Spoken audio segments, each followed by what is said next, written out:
ఆలోచించండి. He is the chief minister of a state. ప్రమాణ స్వీకారం చేశారు, preserve, protect and defend the constitution of India as by law established. ఆ మనిషి నిన్న ఇచ్చిన అఫీషియల్ స్టేట్మెంట్, భారతదేశంతోనే మేము యుద్ధం చేస్తాం, క్లారిఫై కూడా చేశాడు. ప్రొటెస్ట్ కాదు ఇది, ఇది వార్ అన్నారు. కట్టింగ్ సౌత్ అని వీళ్ళు కాన్ఫరెన్స్ కూడా ఆర్గనైజ్ చేశారు. అంటే సౌత్ మొత్తం సపరేట్గా చేసేద్దాం ఇండియా నుంచి. మొన్న ఒక స్టోరీ చూశాను, సౌదీ అరేబియాలో మన దగ్గర హైదరాబాద్ నుంచో ఇక్కడ నుంచి వెళ్ళిన ఒక పోరోడు వీడియో తీసినట్టు అదే బాంబు వేస్తున్నది. దాన్ని పబ్లిష్ చేయగానే అక్కడ పోలీసులు అరెస్ట్ చేశారు. అరెస్ట్ చేసి డీటెయిల్ న్యూస్ పేపర్లో వస్తే he's the 4th son of 8 children. ఒక్క కమ్యూనిటీ నుంచి ఉన్న వాళ్ళు వీళ్ళు. కేసీ వేణుగోపాల్ మాట్లాడుతూ అందరికీ మైక్ క్లీన్గా వినబడుతుంది.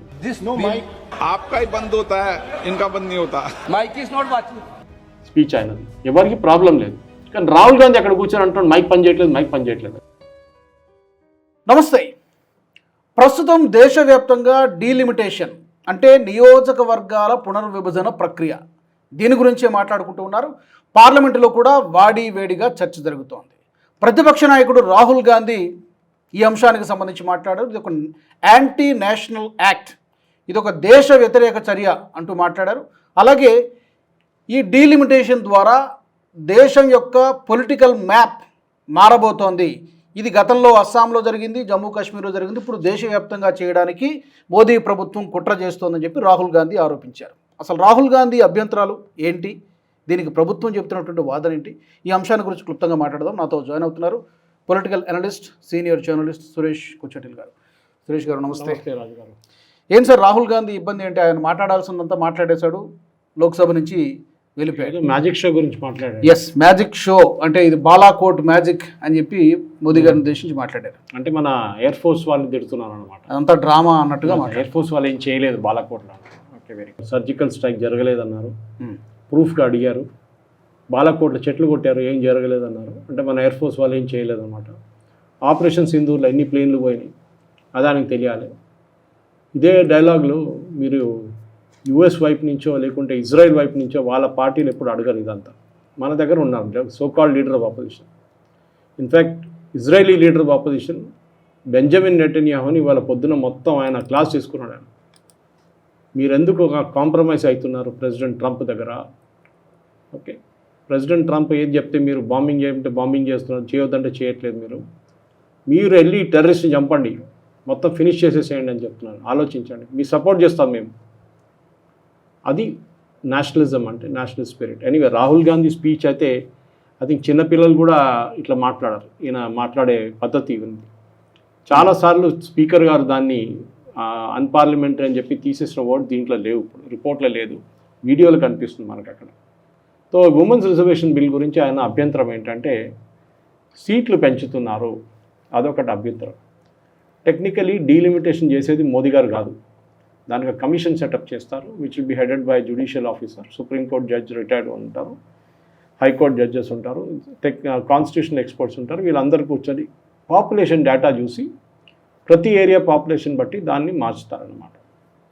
మీకు ఒక ఎగ్జాంపుల్ ఇస్తాను. వీళ్ళందరూ అంటున్నారు హిందువులు ఉన్న సీట్లన్నీ పెరిగిపోతుంది, ముస్లిం సీట్ తగ్గిపోతుందని ఎంపీ ఎవరో చెప్పారు నిన్న. I think some MP from SP or some other party. నేను ఆయనకు చెప్పాల్సిన ఒకటే, కేరళలో మేము అనలైజ్ చేశాం. కేరళలో southern Kerala Christian and Hindu dominated కాన్స్టిట్యున్సీలో 4 సీట్లు తగ్గుతుంది. Versus Muslim constituency Malappuram, Wayanad, Kozhikode 5 సీట్లు పెరుగుతుంది. ఎట్లా అని అడగండి. ఎందుకంటే కేరళలో వీళ్ళందరూ అంటారు చూడండి పాపులేషన్ తగ్గింది. తగ్గలేదు, తగ్గింది కానీ అది హిందూ క్రిస్టియన్స్ ఒకటే తగ్గారు. వేరే ముస్లిమ్స్ పాపులేషన్ తగ్గలేదు, పెరిగింది. వాళ్ళు విపరీతంగా పెరిగింది. అది మీరు ప్రతి ప్లేస్లో చూస్తున్నారు. వీళ్ళందరూ అంటారు చూడండి యూపీలో పాపులేషన్ పెరిగింది. నేను అది సబ్జెక్ట్ తీసుకురావద్దు అనుకున్నాను, కానీ రాహుల్ గాంధీ గారు చెప్పారు కదా, దాన్ని బట్టి నేను కూడా చెప్తున్నాను. ఒకసారి ఛాలెంజ్ చేస్తున్నాను రాహుల్ గాంధీ గారిని. ముస్లిం population in UP, Bihar, Madhya Pradesh, Rajasthan, ప్రతి చోట వాళ్ళ కమ్యూనిటీ ఒకటే తీసుకోండి. వాళ్ళు 1971లో సెన్సస్ జరిగినప్పుడు లాస్ట్ టైం దాని మీద 543 సీట్లు తీసుకున్నారు. ఆ సెన్సస్ మీద తీసుకున్నారు. లాస్ట్ మన దగ్గర జరిగిన సెన్సస్ 2011లో లాస్ట్. మీరు 1971లో 543 సీట్లు ఉన్నప్పుడు ముస్లిం పాపులేషన్ పర్ కాన్స్టిట్యున్సీ ఎంత ఉండని మీరు అంచనా వేయండి. ఓకే, దాని తర్వాత నెక్స్ట్ ఇప్పుడు వచ్చినప్పుడు ఎంత పెరిగిందని చెప్పండి. ముస్లిం పేర్లు మీకు ఈజీగా దొరికిపోతుంది. ఎందుకంటే ఇదే రాహుల్ గాంధీ అన్నారు ఓటర్ లిస్ట్ నుంచి ముస్లిమ్స్ని తీసేస్తున్నారు అని చెప్పారు. ముస్లిం పేర్లు కూడా తెలిసిపోవాలి కదా చాలా ఈజీగా. ఎందుకంటే ఆయన అన్నారు దాని ముందు ఓబీసీలు కూడా తీసేస్తున్నారు, బీసీ ఎస్సీ ఎస్టీని కూడా తీసేస్తున్నారని. ఎక్కడ ఎలక్ట్రల్ లిస్టులో ఎక్కడ ఎస్సీ ఎస్టీని సపరేట్గా రాయారు. నా ప్రాబ్లం చెప్తాను, వీళ్ళది మేజర్ ఇష్యూ ఏంటంటే సదర్న్ స్టేట్ది సీట్లు తగ్గిపోతుంది అన్నారు. అమిత్ షా గారు అన్నారు కాదు, ఇట్ విల్ ఇంక్రీజ్ కన్స్టెంట్లీ, అందరికి ఒకటే 50% అందరికీ పెంచేస్తున్నా అన్నారు. ఓకే, అది వీళ్ళు అనుకున్నారు అట్లా కాదు అనుకొని క్యాలిక్యులేషన్ చేసి పెట్టుకున్నారు. స్టాలిన్ ప్రొటెస్ట్ కూడా మొదలుపెట్టాడు, యుద్ధం చేస్తూ ఉంటున్నాడు. భారతదేశం గవర్నమెంట్తో యుద్ధం చేస్తారంట. ఆలోచించండి, he is the chief minister of a state, ప్రమాణ స్వీకారం చేశారు, preserve, protect and defend the constitution of India as by law established. ఆ మనిషి నిన్న ఇచ్చిన ఒఫీషియల్ స్టేట్మెంట్, భారతదేశంతో మేము యుద్ధం చేస్తాం యూనియన్ గవర్నమెంట్తో. ప్రొటెస్ట్ కాదు, క్లారిఫై కూడా చేశాడు, ప్రొటెస్ట్ కాదు, ఇది యుద్ధం, ఇది వార్ అన్నారు. ఓకే, అక్కడే సెడిషన్ మీద ఆయన అరెస్ట్ చేయొచ్చు ఈజీగా, బయటకు కూడా రాడు 10 సంవత్సరాలు. సరే పక్కన పెడతాం, బికాస్ స్టాలిన్ లాంగ్వేజ్ అదే ఉంటుంది. కట్టింగ్ సౌత్ అని వీళ్ళు కాన్ఫరెన్స్ కూడా ఆర్గనైజ్ చేశారు. అంటే సౌత్ మొత్తం సపరేట్గా చేసేద్దాం ఇండియా నుంచి కాన్ఫరెన్స్ చేసిన వీళ్ళు. ఇప్పుడు రాహుల్ గాంధీకి ఇచ్చిన స్టాటిస్టిక్స్ మీరు చూసుంటారు నిన్న. ఆయనకు కావాల్సిన డేటా అంతా ఆయన దగ్గర ఉంది. రాజు గారు సౌత్లో సీట్లు పెంచుతున్నారు, సౌత్లో సీట్లు పోతున్నాయి అని చెప్పే రాహుల్ గాంధీకి చెప్పాలనుకుంటున్నాను నేను. రాహుల్ గాంధీ గారు ఫస్ట్ కర్ణాటక తీసుకోండి. ఓకే, ప్రస్తుతం సౌత్ మొత్తం తీసుకుంటే 543 సీట్లలో 129 సీట్లు సౌత్లో ఉంది. అవును, వీళ్ళు ఏం చేస్తారంటే స్మార్ట్గా మిగతా అంతా నార్త్ అని చెప్తారు. మీరు వెస్ట్ సపరేట్ తీసుకోరు, ఈస్ట్ సపరేట్ తీసుకోరు, నార్త్ సపరేట్ తీసుకోరు, మిగతా అంతా నార్త్ అని క్లాసిఫై చేస్తారు, including Goa which is technically part of south. Okay, ఇది పరిస్థితి అన్నమాట. ఇట్లా ఉన్నప్పుడు రాజుగారు ఇప్పుడు పెంచడానికి వెళ్తే దీని ప్రకారం అంటే లాస్ట్ టైం 129 సీట్లు 543లో అంటే 23.7%. 23.76 అప్రాక్సిమేట్ కాదు, కరెక్ట్. దాన్ని ఇప్పుడు పెంచి 816 చేసినప్పుడు మైనస్ యూనియన్ టెరిటరీస్ 850 అనేది ఇంక్లూడింగ్ యూనియన్ టెరిటరీస్. సో 816 సీట్లు తీసుకుంటే 195 సీట్లకు పెరుగుతుంది. అప్పుడు పర్సంటేజ్ ఎంత? 23.90 పెరుగుతుంది. అప్పుడు పర్సంటేజ్ సేమే కదా, స్లైట్లీ పెరిగింది, కొంచెం పెరిగింది, 0.2 పెరిగింది. సో మీరేమంటారు ఇప్పుడు? రాహుల్ గాంధీ గారు ఇవాళ పార్లమెంట్లో అన్నారు కదా సీట్లు పోతాయి, ఎక్కడ సీట్లు పోయినాయండి? ద ప్రాబ్లమ్ ఈస్ వీళ్ళు అన్నట్టే నిన్న కూడా వీళ్ళు cat out of the bag అని చెప్తారు. కాంగ్రెస్ లీడర్స్ మాట్లాడుతున్నారు నార్త్ ఇండియాలో బీజేపీ గెలుస్తారని చెప్పి అక్కడ సీట్లు పెంచేశారు అని చెప్తున్నారు. అక్కడ వీళ్ళ గేమ్ అవుట్ అయిపోయింది. అంటే వీళ్ళు taken it for granted that north ఇండియాలో మేము గెలవం, మాకు ఛాన్సే లేదు గెలవడానికి. యూపీ, బీహార్, మధ్యప్రదేశ్, ఛత్తీస్గఢ్, రాజస్థాన్, ఢిల్లీ, ఓకే ఇక్కడ మేము గెలవం, ఇక్కడ మా సీట్లు పోతాయి ఎట్లయినా. అంటే నిజం చెప్పేశారు మీరు దట్ ఎలక్ట్రలీ అక్కడ కాకుండా మేము పోటీ చేస్తాం, బీజేపీని ఓడిస్తాం అనేది కాదు వాళ్ళది ప్రాబ్లం. సీటు పెరిగితే కూడా మీరు ఓడించవచ్చు కదా బీజేపీని, మీ పార్టీలో ఉన్న మహిళల్ని పెట్టి క్యాండిడేట్గా పెట్టి మీరు కాంటెస్ట్ చేయొచ్చు కదా, ప్రాబ్లం కాదు. ఈ బిల్లు 4 సార్లు తీసుకొచ్చారు, 97, 98, 99 అండ్ 2008. 2008లో మన్మోహన్ సింగ్ గవర్నమెంట్ ఉన్నారు. ఫస్ట్ 3 టైమ్స్ ఇంట్రడ్యూస్ చేసి ఫెయిల్ అయిపోయారు. అంటే పార్లమెంట్కి డిబేట్కి రాలేదు, ఓటింగ్కి రాలేదు, ఇంట్రడ్యూస్ చేశారంతే రాజ్యసభలో, లోక్సభలో. 2008లో రాహుల్ గాంధీ గారు గుర్తుపెట్టుకోవాలి, ఈ బిల్లు లోక్సభకు వస్తే పాస్ చేయలేదు. లాలూ ప్రసాద్ యాదవ్, అఖిలేష్ యాదవ్ వీళ్ళందరూ ఆ బిల్లుని ఆపారు, మీకు గుర్తుంటుంది. రాజ్యసభలో పాస్ అయింది బిల్, అక్కడ బీజేపీ సపోర్ట్ చేశారు, మేము సపోర్ట్ చేస్తున్నాం బిల్ పాస్ చేయండి అని చెప్పేసి. కానీ లోక్సభలో పాస్ కాలేదు. సరే మళ్ళీ ఇంకోసారి తీసుకొచ్చి ట్రై చేద్దామని ట్రై చేయలేదు, కావాలని చెప్పి 2009లో ల్యాప్స్ అయిపోయింది అది. లోక్సభ డ్యూరేషన్ అయిపోయింది అప్పుడు, ఆ లోక్సభ లైఫ్ అయిపోయింది, ల్యాబ్స్. 2023లో తర్వాత మోదీ గారు తీసుకొచ్చి బిల్ పాస్ చేయించారు. యాజ్ ఆఫ్ నో ఆ చట్టం నిన్న నోటిఫై అయిపోయింది, 16 తారీఖు. It has been notified in to లా. దాంట్లో గవర్నమెంట్ ఏమంటున్నారంటే, దాంట్లో మీరు 33% ఇస్తే మహిళలది పాపులేషన్, దట్ ఈస్ మహిళా ఎంపీస్ పెరుగుతారు. కానీ మన దాంట్లో 71లో ఈ పర్టికులర్ సెన్సస్ మీద ఈ నెంబర్ తీసుకున్నారు, 500. అప్పుడు మన దేశంలో టోటల్ పాపులేషన్ 54 కోట్లు, ఇప్పుడు 140 కోట్లు. అంటే మీ ఎంపీని మీరు కలవలేకపోతున్నారు, because the population has increased. 15 లక్షలు ఉన్న ఎంపీ సీటు ఇప్పుడు 30 లక్షలే ఉంటుంది. మల్కాజిగిరి అన్నిటికంటే పెద్దది 38 lakhs. బోడుప్పల్ నుంచి కుక్కట్పల్లి దాకా ఒక ఈట్ల రాజేందర్ని కలవాలంటే వాళ్ళు తిరగాలి. వేరే అది 3 ముక్కలు చేశారనుకోండి, ఎంపీని కలవడానికి ఈజీగా ఉంటుంది, వాళ్ళ ప్రాబ్లమ్ సార్ట్ అవుట్ అయిపోతుంది. వాళ్ళ బడ్జెట్ సపరేట్ ఉంటుంది, ప్రతి కాన్స్టిట్యున్సీకి ప్రతి ఎంపీకి ఒక బడ్జెట్ ఉంటుంది. అదే అడ్వాంటేజ్. ఇప్పుడు ఈట్ల రాజేందర్ గారికి నాకు తెలియదు అమౌంట్ ఎంత, 2 కోట్లు అనుకుంటాను పర్ ఇయర్ ఇచ్చారు. ఆయన బోడుప్పల్ నుంచి కుక్కట్పల్లి దాకా ఖర్చు పెట్టాలి 38 లక్షల మందికి. అదే టైంలో ఒక 10 లక్షల 12 లక్షల కాన్స్టిట్యున్సీ ఉంటుంది, అక్కడ ఒక ఎంపీ ఉంటారు, ఆయనకు అడ్వాంటేజ్. చిన్న పాపులేషన్ కాదు, పైప్ లైన్ వేయడము, సీసీ రోడ్లు వేయడం ఇదాన్ని ఉంటుంది. రాహుల్ గాంధీ గారి దగ్గర అడగాల్సింది, పార్లమెంట్లో ఇవ్వాల్సిన స్పీచ్లో కూడా ఆయన చాలా మటుకు ఈ కాంటెక్స్లో ఆయన ఒక మాట మాట్లాడారు. ఈ పొలిటికల్ మ్యాప్ మార్చేస్తున్నారు, రాజకీయ ముఖ చిత్రం మారిపోతుంది. అస్సాంలో బీజేపీ అదే చేసింది, జమ్మూ కాశ్మీర్లో కూడా అదే చేసింది, ఇప్పుడు దేశవ్యాప్తంగా కూడా అదే చేస్తుంది. ఏంటి political map in the sense what he's trying to say? Karwan అనే కాన్స్టిట్యున్సీ ఉండే తెలంగాణలో, హైదరాబాద్ సిటీలో బీజేపీ ఎప్పుడు గెలుస్తుండే అక్కడి నుంచి. ఓకే, బద్దంబాల్ రెడ్డి గారు, రాజశేఖర్ రెడ్డి గారు ఒక డీలిమిటేషన్ చేశారు అక్కడ.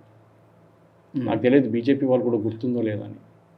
ఆయన ఏం చేశారంటే, ఈ బీజేపీ ఎప్పుడు ఈ సీటు గెలుస్తున్నారని చెప్పి ముస్లిం పాపులేషన్ని యాడ్ చేసుకున్నారు, ముస్లిం ఏరియాస్ని సపరేట్గా యాడ్ చేసుకున్నారు దాంట్లో. దాని తర్వాత బీజేపీ అక్కడి నుంచి ఎప్పుడు గెలవలేదు. ఓకే, ఇది డీలిమిటేషన్ జరుగుతుంది. కానీ ఈ డీలిమిటేషన్ మోదీ గారు కూర్చొని చేయరు. ఇది ఒక డీలిమిటేషన్ కమిషన్ ఉంటుంది, which is as prescribe by the constitution. Okay, దాంట్లో జడ్జెస్ ఉంటారు, రిటైర్డ్ సీనియర్ జడ్జెస్ ఉంటారు, బ్యూరోక్రాట్స్ ఉంటారు. వీళ్ళందరూ కూర్చొని పాపులేషన్ డేటా చూస్తారు. ఎందుకంటే మనకు రావాల్సిన 2029 టైం ఉంది ఇంకా, next election. So they will start looking at the data based on 2011 census. First వీళ్ళు అన్నారు కాదు 2027 సెన్సస్ తీసుకోవాలి, ఇప్పుడు నడుస్తున్న సెన్సస్. సో మోదీ గారు ఎక్స్ప్లెయిన్ చేశారు, అదంటే మనం 2034కి వెళ్ళిపోతుంది రిజర్వేషన్, ఎందుకంటే సెన్సస్ అయిన తర్వాత మళ్ళీ డీలిమిటేషన్ చేయాలి. But you can use the last census as the delimitation అని చాలా క్లియర్గా చెప్పారు. ఓకే, సో రాహుల్ గాంధీ ఏమన్నారు ఇవాళ స్పీచ్లో కూడా అంటే, the women's reservation bill has nothing to do with it. ఆలోచించండి, nothing to do with it అంటున్నాను. ఎందుకండి అది? It has everything to do with it. Okay, so ఇది ఫస్ట్ పాయింట్ అనమాట ఆయనకి. సో రాహుల్ గాంధీ గారి ఇష్యూ ఏంటంటే, ఆయనకి వాళ్ళ పార్టీ నార్త్ ఇండియాలో గెలవలేకపోతున్నారు, అక్కడ సీట్లు పెరుగుతాయి. అప్పుడు ఫర్ ఎగ్జాంపుల్ యూపీలో 80 ఉన్నాయి. ఇప్పుడు 80 సీట్లు యూపీలో ఉన్నప్పుడు యూపీ పాపులేషన్ 8 కోట్లు ఉండే. మీరు చెక్ చేసుకోవచ్చు కావాలంటే, నా మెమరీలో అదే నాకు గుర్తుంది, 8 కోట్లు ఉండే, 8 పాయింట్ సంథింగ్ ఉంటుంది. తమిళనాడుకి 39 సీట్లు ఇచ్చినప్పుడు తమిళనాడు పాపులేషన్ ఎంత ఉండే చూడండి. అప్పుడు మీకు తెలిసిపోతుంది. It is a proportional representation, 3 కోట్లు. ఓకే, పెరిగినప్పుడు తమిళనాడు పెరిగింది, కానీ ఇట్ డిన్ గో డబుల్.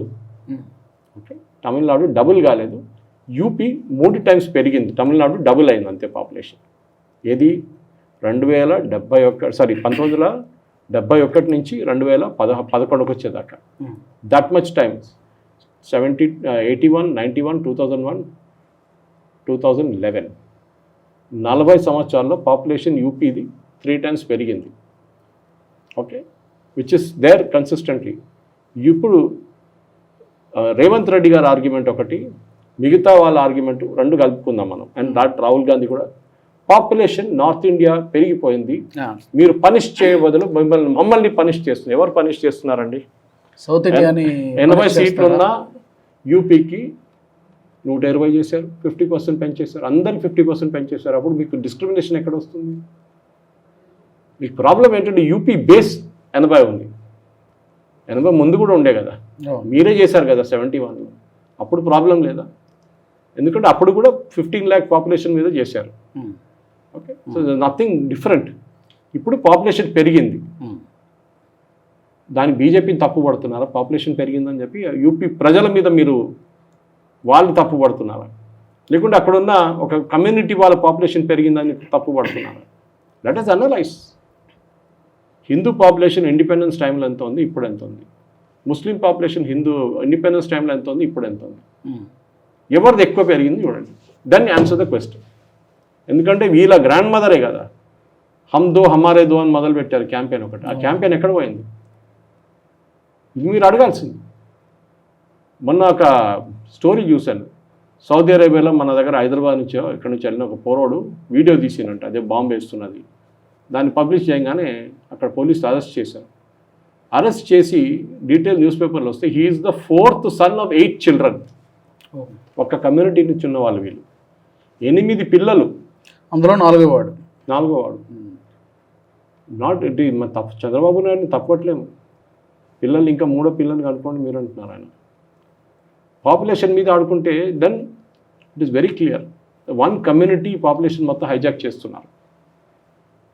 మీరు ఒవేసీ లాంటి కాన్స్టిట్యూన్సీ ఉంది, చార్మినార్ నుంచి బీజేపీ ఎప్పుడైనా గెలుస్తారా అంటే హైదరాబాద్ అని పెట్టుకుందాం, చార్మినార్ పక్కన పెట్టుకుందాం, హైదరాబాద్ లోక్సభ సీట్ నుంచి బీజేపీ ఎప్పుడైనా గెలవచ్చు? గెలవలేరు.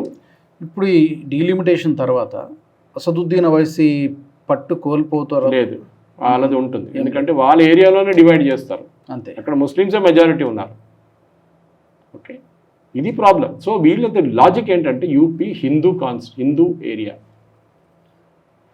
అరే మీ వాళ్ళు ఫుల్పూర్ నుంచి గెలిచారు 2 సార్లు జవహర్లాల్ నెహ్రూ యూపీలో, ఒకసారి వీపీ సింగ్ కూడా కలిశారు అక్కడి నుంచి. నెహ్రూ గారి చెల్ల after he passed away Vijayalakshmi Pandit అక్కడి నుంచి కలిశారు ఫుల్పూర్ నుంచి. మీరు ఇప్పుడు కూడా అంటారు చూడండి, మైనారిటీ డామినేటెడ్ ఏరియాస్ అని. సంబల్ యూపీలో అక్కడ అసదుద్దీన్ ఓవైసీ వచ్చి 5 సీట్లు గెలుచుకున్నాడు. అక్కడ మొత్తం బీహార్లో 6 సీట్లు వచ్చినాయి కాంగ్రెస్కి, అంతే. They should read the writing on the wall. నేను చెప్తున్నా, ఇప్పుడు బీజేపీకి అన్నిటికంటే పెద్ద అడ్వాంటేజ్ ఈజ్ రాహుల్ గాంధీ. ఇవాళ కూడా చూడండి, ఆయన స్పీచ్ ఒక సీరియస్ స్పీచ్. స్పీకర్ ఎన్నిసార్లు రిమైండ్ చేశారు, speak on the point, magic show కాదు, బన్నీ బయటికి తీస్తున్నాడు, అది మీరు లాజిక్ ఎక్స్ప్లెయిన్ చేయండి. నా అబ్జెక్షన్ ఏంటి అది చెప్పాలి. అది చెప్పట్లేదు, మిగతా అన్ని తిరుగుతున్నాడు, చుట్టూ తిరుగుతున్నాడు. వీళ్ళ అబ్జెక్షన్ ఒకటే, నిన్న మోదీ గారు చెప్పారు, అది నేను బిల్ తీసుకొచ్చాను, అమెండ్మెంట్ బిల్ నేను పాస్ చేశాను 23లో, అది యాక్ట్ అయిపోయింది. నేను అమెండ్మెంట్ తీసుకొస్తున్నాను, దానికి 2/3 మెజారిటీ కావాలి, మీరు క్రెడిట్ తీసుకోండి కావాలంటే చెప్పారు. అవును, అదే కదా. మీరు ఫుల్ పేజ్ యాడ్ పెడతాను కావాలంటే మీకోసం అన్నారు. ఇది ప్రాబ్లం ఎక్కడ వస్తుందంటే రాజు గారు, ఈ క్రెడిట్ వస్తుంది ఒకటి. రెండవది, ఒక ఎంపీ, మనం ఈట్ల రాజేందర్ కేసు తీసుకున్నాం. ఆయన ఇంత డబ్బులు తీసుకొచ్చి, ఆయన ఫండ్స్ తీసుకొచ్చి కాన్స్టిట్యున్సీ డెవలప్ చేస్తున్నారు, పెద్ద కాన్స్టిట్యున్సీ. ఆయన ఇంత డబ్బులు చేసిన తర్వాత రేపు ఈ కాన్స్టిట్యున్సీని 2 ముక్కలు చేసేసారు. ఎగ్జాంపుల్, 2 కాదు 3 కూడా చేయొచ్చు. ఓకే, 2 చేస్తా అనుకోండి. అప్పుడు ఆయన అంటారు, నాకు నా ముక్కనిచ్చి నా దాని నుంచి ఏ కాన్స్టిట్యున్సీ ఎక్కడికి వెళ్ళిపోతుందో నాకు తెలియదు, నేను మల్కాజిగిరిలో ఖర్చు పెట్టాలన్నా, బోడుపల్లిలో పెట్టాలన్నా, కుకట్పల్లిలో పెట్టాలన్నా, అల్వాల్లో పెట్టాలన్నా, లేకుంటే యాప్రాల్లో పెట్టాలన్నా ఆయనకు తెలియదు. He's totally lost. ఆయన పెట్టాడు డబ్బులు. ఆయన అంటాడు, లెట్ us see 2029కి వచ్చేదాకా ఏమవుతుందో మనం చూద్దాం. అప్పుడు కాన్స్టిట్యున్సీ డివైడ్ అయినప్పుడు నేను అప్పుడు పెట్టుబడి పెడతాను, last 3 months 4 months. The problem is very simple. వీళ్ళకి ఫస్ట్ భయం ఏంటంటే చదువుకున్న మహిళలు. మొన్న నేను ఒక సెమినార్కి వెళ్తే అక్కడ కూడా ప్రశ్న వచ్చింది, నేను జేపీ సార్ ఉన్నాం, అందరం ఉన్నాం స్టేజ్లో. ఈ ప్రశ్న అడిగారు ఆడియన్స్ నుంచి ఒక మెంబర్, మహిళా రిజర్వేషన్ బిల్లుల్లో మీరు మహిళలకి రిజర్వేషన్ అంటే క్యాస్ట్ బేస్డ్ రిజర్వేషన్ ఇవ్వకపోతే, ఆల్రెడీ SC ST ఉన్నారు దాంట్లో రిజర్వేషన్, కాన్స్టిట్యూషన్ ప్రకారం అదే ఉంది, ఓబీసీ కాన్స్టిట్యూషన్ ఎక్కడ రాయలేదు. ఈ రిజర్వేషన్ ఇచ్చినప్పుడు చదువుకున్న మహిళలు, సిటీ నుంచి డబ్బులు ఉన్న మహిళలు వచ్చి పోటీ చేసి సీట్లన్నీ గెలుస్తారు, పేదోళ్ళు ఎక్కడ గెలవలేరు. రాజుగారు చెప్పండి, ఇప్పుడు కూడా రాహుల్ గాంధీ గారు అడగాలనుకుంటున్నాను, మిగతా వాళ్ళు కూడా అడగవచ్చు. 100 కోట్లు ఖర్చు పెడతారు ఒక లోక్సభకి. ఇప్పుడు ఒక పేద మహిళ దగ్గర 100 కోట్లు ఉంటుందా పోటీ చేయడానికి? మీరు రిజర్వేషన్ కూడా ఇచ్చారనుకోండి, 100 కోట్లు ఖర్చు పెట్టాలి వాళ్ళు, దే కెనాట్. మీరు ఇప్పుడున్న ఎంపీస్ చూడండి, ఇక్కడున్న ఎమ్మెల్యేలు చూడండి 25, 30, 40 కోట్లు ఖర్చు పెట్టారు ఒక్కొక్కరు. అది ఎట్లా? అది కాంట్రాక్టులతో మిగతా దాంట్లో లంచంలో తీసుకుంటారు ఇదంతా. My point is simple. I'm challenging Rahul Gandhi on this point. మీరు ఇచ్చిన ఇవాళ స్పీచ్ పాయింట్ బై పాయింట్ తీసుకుంటే కూడా nowhere you have said that this is what is wrong. Me logic Stalin మాట్లాడుతున్న అదే లాంగ్వేజ్, సిద్ధరామయ్య మాట్లాడుతున్న అదే లాంగ్వేజ్, కేసీ వేణుగోపాల్ మాట్లాడుతున్న అదే లాంగ్వేజ్. ఫస్ట్ మీరు భయం అందరికి ఏం చెప్పించారంటే south north division first you divide. నేను క్లియర్గా చెప్తాను మళ్ళీ. North is not Gujarat, north is not Assam, north is not Bengal. North అనేది ఒక 5-6 స్టేట్లు ఉంటాయి అంతే. Fortunately they big states. దాన్ని కూడా వీళ్ళు బాగా చాలా సిస్టమేటిక్గా నా తేజస్వి సూర్య మాట్లాడుతూ అది పెద్ద కాంట్రవర్సీ చేశారు వీరు. ఛత్తీస్గఢ్ మధ్యప్రదేశ్ డివైడ్ చేసినప్పుడు ఎక్కడ గొడవ లేకుండా. నేను ఉస్మానియా యూనివర్సిటీలో చదివాను, స్కూల్లో చదివాను. నేను చూసాను డెడ్ బాడీస్ ఆ టైంలో 69లో రోడ్ మీద పట్టుండే ఉస్మానియా యూనివర్సిటీలో. 250 పిల్లలు చనిపోయారు ఫైరింగ్లో. That is what he said yesterday Tejashwi. మీరు ఒక ఇండియా పాకిస్తాన్ లాగా చేసేసారు దాన్ని అని చెప్పేసి. అఫ్కోర్స్ 69లో సక్సీడ్ కాలేదు, మన అందరూ తెలుసు. చెన్నారెడ్డి పెద్ద గేమ్ ఆడారు దాని తర్వాత. ఓకే, తెలంగాణ ప్రజాసమితి అనేది పార్టీ కూడా పెట్టారు ఆయన. That is history. కానీ తర్వాత కేసీఆర్ గారు వచ్చారు, మళ్ళీ పోరాటం చేశారు, ఎంతోమంది చనిపోయారు. ఈ పోలీస్ ఫైరింగ్ ఎవరు చేశారండి? మోదీ గారు చేశారా? ఇప్పుడు కూడా ఇది చేసింది కాంగ్రెస్ వాళ్ళు కదా. ఆ హయాంలో ఎవరు ఉండే? ఇక్కడ కాంగ్రెస్ వాళ్ళు ఉండే. ఎవరు తప్పు? Anyway it's not a subject to debate. But నిన్న డిబేట్లో వచ్చిన దానికి ఈ డిబేట్ చెప్పినప్పుడు నేను చెప్తున్నాను ఒక మాట. సో రాహుల్ గాంధీ గారు అబ్జెక్షన్ కానివ్వండి, మిగతా అఖిలేష్ యాదవ్ అయితే ఇంకా ఛాంపియన్. ఆయన అంటున్నాడు ముస్లిం మహిళలకు కూడా మనం రిజర్వేషన్ ఇవ్వాలని. స్పెషల్ కోటా మత ప్రాతిపదికన ఎక్కడ ఇస్తారని చెప్పి ఇన్ఫాక్ట్ తెలంగాణ, ఆంధ్ర, తమిళనాడు, కర్ణాటక చేసిన రిజర్వేషన్ ఛాలెంజ్ సుప్రీంకోర్టులో పడింది ఇప్పుడు కూడా. బికాజ్ అంబేద్కర్ గారు చాలా క్లియర్గా చెప్పారు. సుప్రీంకోర్టు రీసెంట్లీ చెప్పారు, కన్వర్షన్ చేసి ఒక ఫాదర్ గురించి చెప్పారు. మీరు ఒకసారి మతం మార్చుకుంటే then you cannot be an SC or ST అన్నారు. కానీ వీళ్ళు ఓబీసీలు తీసుకొస్తారు ముస్లిమ్స్ని, అదర్ బ్యాక్వర్డ్ క్లాసెస్. ఓకే, దాంట్లో కూడా చూడండి ఆల్ క్రైమ్ తీసుకెళ్ళిపోయారు రిజర్వేషన్ అంతా. పేదోళ్ళు ఉన్నారు ముస్లిమ్స్, దే స్టిల్ పేదోళ్ళు. సో ముస్లిమ్స్కి రిజర్వేషన్ లేదు, చాలా క్లియర్. కాన్స్టిట్యూషన్లో ఎక్కడ లేదు. ఓబీసీ కూడా అదే వర్తిస్తుంది కదా. సో మీరు మీ పార్టీలో ఉన్న మహిళలకి టికెట్ ఇవ్వండి. ఓకే, మీ పార్టీలో ఉన్న మహిళలకు టికెట్ ఇవ్వండి. అంటే వాజ్ ఇట్ స్వీడన్, ఫిన్లాండ్ ఇట్లాంటి రాష్ట్రాలు, ఐ థింక్ మన జర్మనీ, అక్కడ రిజర్వేషన్ ఉంది మహిళలకి వాళ్ళ పార్లమెంట్లో. కానీ వాళ్ళు ఏం చేశారంటే పార్టీకి చెప్పారు, we won't create an overall quota. ఇన్ని సీట్లు దాంట్లో 33% అని చెప్పట్లేదు, 40% అని చెప్పట్లేదు. వాళ్ళు ఏం చేశారు, పార్టీ దగ్గర చెప్పారు, మేము చెప్తున్నాం 40% మహిళలకు రిజర్వేషన్ ఉండాలి, 20% మహిళలకు రిజర్వేషన్ ఉండాలి, 30% మహిళలకు రిజర్వేషన్ ఉండాలి. ప్రతి కంట్రీకి డిఫరెంట్ నంబర్స్ ఉన్నాయి. అది మీ పార్టీ వైపు నుంచి ఇవ్వాల్సింది. మీరు మీ పార్టీ నుంచి టికెట్ ఇస్తున్నప్పుడే మీరు 30% మహిళలకు టికెట్ ఇవ్వాలి. మన దేశంలో ఏం చేస్తారు తెలుసా రాజు గారు, ఎక్కడెక్కడ ఓడిపోతారో ఆ సీట్లకి టికెట్ ఇస్తారు మహిళలకి. ఇక్కడ కూడా జిహెచ్ఎంసీలో చూడండి, సికింద్రాబాద్ కంటోన్మెంట్లో చూడండి, ఒక నామినేటెడ్ మెంబర్ చూసాను, వాళ్ళ భర్త ఫోటో ఉంది ఆమె పక్కన. భర్త ఏం చేస్తున్నాడు నాకు అర్థం కాదు. జిహెచ్ఎంసీ నేను చూసాను చాలా మటుకు, కార్పొరేటర్ ఉన్న ఆ మహిళ కూర్చోవాల్సిన సీట్లో వాళ్ళ భర్త కూర్చుంటాడు అక్కడ వచ్చి ఆఫీస్. చాలా కేసెస్లో అదే జరుగుతుంది. లంచం తీసుకోవడము, శాంక్షన్లు ఇప్పించడము, నేను చేపిస్తా పని అంతా, నువ్వు నాకు ఇంత ఇచ్చే, ఇది మాట్లాడేది వాళ్ళు. మహిళలోని సంతకం పెట్టడానికి వస్తారు వాళ్ళు. That is not empowerment. Rahul Gandhi గారు దాని గురించి మాట్లాడారు. మీ పార్టీ ఎందుకు చేయలేదు చెప్పండి first of all. That is the question he should have answered. Modi గారు అడిగారు నిన్న, ఇన్ని సంవత్సరాల మీద టైం ఉండే, 4 సార్లు మీరు బిల్ తీసుకొచ్చారు, మీరు పాస్ ఎందుకు చేయలేదు? భయపడ్డాను, వీళ్ళకి భయం ఉంది.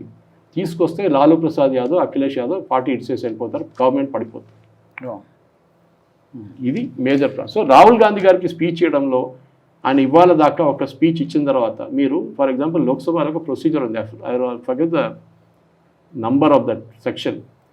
మీరు ఒకసారి ఎవరి మీద ఆరోపణ చేశారనుకోండి లోక్సభలో, మీరు ఆన్సర్ వినాలి వాళ్ళకి, యాజ్ పర్ చట్టం, as per law. Rahul Gandhi చేయడు, స్పీచ్ ఇస్తాడు, పారిపోతాడు. ఎందుకంటే ఆయన ఇస్తాడు కదా నీకు డోస్ రిటర్న్, ఆథెంటికేట్ చేయమంటే చేయడు. దీనికన్నా ముందు కూడా చూసాం మేము. ఇది కరెక్ట్ డాక్యుమెంట్ అని తీసుకొచ్చాడు. మీకు గుర్తుంటుంది, అదానీ మీద యూఎస్లో కేసు వచ్చిందని చెప్పి మన పెద్ద గొడవ చేశారు. నిన్న కేసు డిస్మిస్ అయిపోయింది. అప్పుడు అదానీ మీద చేసిన ఆరోపణలు ఇప్పుడు ఏం చేయాలి? రాహుల్ గాంధీ మీద కేసు వేయాలి. You don't wait for the final outcome.